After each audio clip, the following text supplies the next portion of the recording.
अस्सलाम वालेकुम। वकार Ahmad superior properties के प्लेटफॉर्म से आपकी खिदमत में हाजिर हूँ। मेरा स्पेशल सलाम ओवरसीज़ पाकिस्तानियों को और पाकिस्तान में जो लोग प्रॉपर्टी में इन्वेस्ट करते हैं उनके लिए है। तो मार्केट में ये देखा गया है कि मंदी का रुझान है, वो ओवरऑल हम देख सकते हैं। DHA Quetta, DHA phase 9 prism, DHA phase 10, सब मार्केट एकदम ऊपर गई और फिर यकदम से नीचे आ गई। दरअसल हमारी मार्केट सिर्फ एक न्यूज़ पे बेस कर रही है कि कोई एमनेस्टी अनाउंस हो जाए तो मार्केट जम करके ऊपर चली जाएगी, अगर वो अनाउंस नहीं होती, कोई बैड न्यूज़ आ जाती है तो वो नीचे आ जाती है। इसी तरह प्राइसेस DHA फेज 9 प्रिज्म की मैं स्पेशल बात करता हूँ, प्रॉपर फेज 9 प्रिज्म को क्योंकि देख रहा होता हूँ। फेज 9 प्रिज्म की प्राइसेस में 50 लाख से 80 लाख रुपीस का जंप आया और अब मार्केट स्टेगनेंट है। 10 से 15 लाख रुपए की करेक्शन है। वो जो एकदम इतना बड़ा जंप है 80 लाख रुपए का, अगर आप इस जंप को कहें तो कहीं कहीं तो 1 करोड़ भी ऊपर चीज़ें बिकी हैं सेक्टर डी के अंदर, गोल्फ कोर्स के नज़दीक। और एक दो प्लॉट मैं उसमें कोट कर देता हूँ। 596 है, 325 लाख रुपीज़ में 80 फीट रोड फेसिंग कनाल वो सेल हुआ है।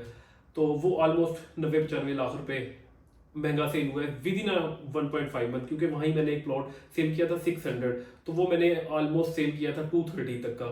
तो वहां पे प्लॉट ट्रेड हुआ 325 में, तो 95 लाख रुपए का प्राइस गैप हुआ सिर्फ 1.5 माह के अंदर अंदर। तो पैनिक परचेजर था कि मार्केट में पता नहीं क्या इंटरेस्ट रेट कम हुआ हो रहा था, मार्केट स्मूथली स्लो स्लो ऊपर ग्रो कर रही थी। लेकिन न्यूज आई मार्केट में कि मार्केट में एमनेस्टी आने वाली है और लोगों ने कहा पकड़ लो पकड़ लो।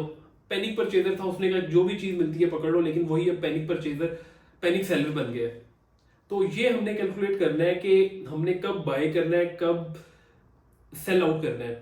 तो वही पैनिक परचेजर ने जब वो चीजें परचेज की, वही कहता कि अब मेरा सेल कर दो। तो इसी तरह मार्केट में कुछ बयाने हुए, तो वो बयाने जब किसी से नहीं बिके तो मार्केट में 10 से 15 लाख रुपए की करेक्शन है। लेकिन मैं इससे मजीद करेक्शन अभी ना एक इमीडिएट देख नहीं रहा। कोई 5 से 10 लाख रुपए की मजीद करेक्शन हो सकती है।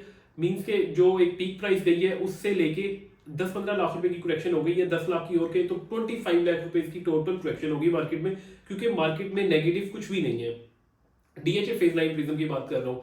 और इसी तरह फेज 10 में भी मार्केट में नेगेटिव कुछ नहीं है, DHA कोयटा नेगेटिव कुछ नहीं है, सिर्फ हम एक न्यूज पे बेस कर रहे हैं। और जो एक अभी पिछले दिनों हमारे मिनिस्टर ने एक बयान दिया है कि हम सिर्फ कंस्ट्रक्शन पैकेज पे रिलीफ देंगे, कंस्ट्रक्शन फील्ड पे प्लॉट और फाइल को हम डिस्करेज करेंगे, इनकरेज नहीं करेंगे। वो देखें, अगर कंस्ट्रक्शन वो पैकेज देंगे, किसी प्लॉट पे घर बनना है, डिमांड एंड सप्लाई का रूल तो हर जगह अप्लाई होता है। तो जहां पे प्लॉट्स बिकेगा वहां पे घर बनेगा, उसके साथ वाला प्लॉट तो ऑटोमेटिकली महंगा हो जाएगा। तो कान को यहां से पकड़े जैसे भी पकड़े, मार्केट ने तो जब डिमांड एंड सप्लाई के रूल पे एक्ट करना ही करना है, तो प्राइसेस नीचे जाने वाला कोई नहीं है। अभी एमनेस्टी सॉरी क्या कहते हैं, इंटरेस्ट रेट 1-2% और कम होगा तो लोगों के पास पैसा पार करने के लिए भी तो कोई ऑप्शन नहीं है ना। वो यहाँ पे पार करें, डॉलर ले अपना, तो स्टैंडिंग पोजीशन पे कोई चांस नहीं है ऊपर जाने का। आप क्या ले लेंगे, गोल्ड ले लेंगे, गोल्ड ऑलरेडी 3 लाख प्लस का है, आप कितना उससे अर्न कर लेंगे, 4% 5%, तो इतना कोई नहीं है। लेकिन प्रॉपर्टी के अंदर अगर आप इन्वेस्ट करेंगे तो ही आपकी बचत होगी। विद इन अ वीक, जैसे आपने देखा, विद इन अ मंथ एकदम से 50 लाख रुपए डल जाता है। DHA कोयटा को देख ले, 33 लाख रुपए से उठी और एकदम विद इन अ 15 डेज वो 67 पे चली गई, डबल होगी प्राइस। तो ऐसा मजा आपको कहीं नहीं मिलेगा। बाकी मार्केट में मंदी इसी वजह से है, जो पैनिक परचेजर था, जो कुछ पैनिक आया कि ये नहीं मार्केट नीचे जा रही है, वो एक पैनिक सेलर आ गया मार्केट में। तो इस वजह से मार्केट हर जगह नीचे गई है। लेकिन अगर हम सर्कमस्टांसिस को देखें तो मार्केट का नीचे जाना नहीं बनता। तो मेरी एडवाइस ये है, थोड़ा सा वेट कर लें, पहला आशरा 10 रमजानुल मुबारक तक, उसके बाद आप थोड़ा सा मार्केट को देखेंगे, मार्केट में दोबारा से परचेजर आएगा और कुछ चीजें बेहतर होंगी और 1% इंटरेस्ट रेट कम होगा। ये भी सब चीजें, इंटरेस्ट रेट कम होता है तो प्रॉपर्टी में ही पैसा लगता है, तो लोग बैंकों से पैसा निकाल लेंगे, कहीं ना कहीं वो रिक्वायरमेंट डालना शुरू कर देंगे और ईद के तक मार्केट बेहतर हो जाएगी। और बाकी वो न्यूज बेस्ड इंफॉर्मेशन है, जैसे ही एमनेस्टी इन्होंने देनी है, थोड़ा सा ये IMF की तरफ से वेट कर रहे हैं, कोई इनके फंड्स आने हैं वहां से। जैसे ही वो फंड्स आते हैं तो कुछ ना कुछ ये प्रॉपर्टी सेक्टर के लिए अनाउंस करेंगे। 4-5 साल हो गए थे मार्केट चली नहीं थी, तो मैं इसे देख रहा हूँ जून तक भी इस पैकेज को अनाउंस कर देते हैं तो मार्केट में 1 से 1.5 करोड़ तक का DHA फेज 9 प्रिज्म में पोटेंशियल है। DHA कोयटा 70 लाख रुपए तक जाने के स्ट्रॉन्ग चांसेस हैं।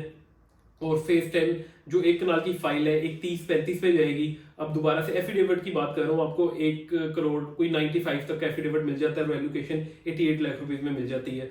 कोयटा की फाइल अब दोबारा 40 टू 41 42 में ट्रेड हो रही है, ये दोबारा 70 पे हिट होगी। तो अभी आप थोड़ा सा चाहे बाय ना करें, ये 10-15 दिन और देख लें। कुछ लोगों ने बयाने किए हैं, वो सब चीज़ें मार्केट में करेक्शन होती जा रही है। जिन्होंने किए थे, जो फंस गए, उन्होंने निचली प्राइस भी रख के बेच दी है। तो इस तरह चीज़ें थोड़ी सी करेक्शन और आ जाएगी 15 दिन में, उसके बाद बाइंग टाइम फिर दोबारा से शुरू हो जाएगा। और वो लोग जिन्होंने ये अपॉर्चुनिटी को मिस किया था, वो दोबारा से ये अपॉर्चुनिटी मिस ना करें। और थोड़ा सा इंतजार करने के बाद, 15 दिन का इंतजार के बाद आप देखेंगे कुछ कस्टमर हिट होगा। इसी तरह ही मार्केट में फिर दोबारा से परचेजर आएगा, और परचेजर आएगा तो फिर प्राइसेस थोड़ा सा ऊपर जाएंगी। और जून तक पैकेज, मैं तो उम्मीद करता हूँ कि जून तक पैकेज अनाउंस हो जाएगा। और अच्छी खबरें ही हैं मार्केट में, बुरी खबर नहीं है मार्केट में। अभी भी इवन कि अभी भी डील्स हो रही है प्राइस की, ये नहीं है कि बिल्कुल एकदम के 1 करोड़ ऊपर गई थी और 50 लाख रुपए नीचे चलेगी। कोयटा के साथ इस तरह हुआ है, फेज 10 के साथ हुआ है, वो फाइल थी। लेकिन DHA phase 9 prism plot possession exist करते हैं मौके पे। तो आप अगर 3 करोड़ का भी सपोज करें प्लॉट ले रहे हैं, तो 15 लाख रुपए मरला इर्द गिर्द लाहौर में कहीं भी नहीं है, और डीएचए के इंफ्रास्ट्रक्चर के साथ। तो ये कॉन्सेप्ट आपने समझना है। अभी भी वैसे 2 करोड़ का थोड़ा सा कुछ कंप्रोमाइज लोकेशन का प्लॉट मिलता है। अगर आप 2.5 करोड़ तक का लेते तो एक आउटस्टैंडिंग अभी भी आपको प्लॉट मिल जाए। तो 3 करोड़ वाला प्लॉट तो फिर वो एक हॉट लोकेशन है ना, कॉर्नर 150 फुट रोड, पार्क के नजदीक, गोल्फ कोर्स के नजदीक, सेक्टर एफ की जो मेन पट्टी मेन 150 फुट चल रहा है उसके ऑपोजिट, वहां पे आपको प्लॉट मिलता है। तो मेरा मशवरा ये है कि पैनिक ना हो, जो मंदी का रुझान है ये मंदी का रुझान नहीं रहेगा, और मार्केट में प्राइसेस ऊपर जाएंगी। Thank you, Allah Hafiz.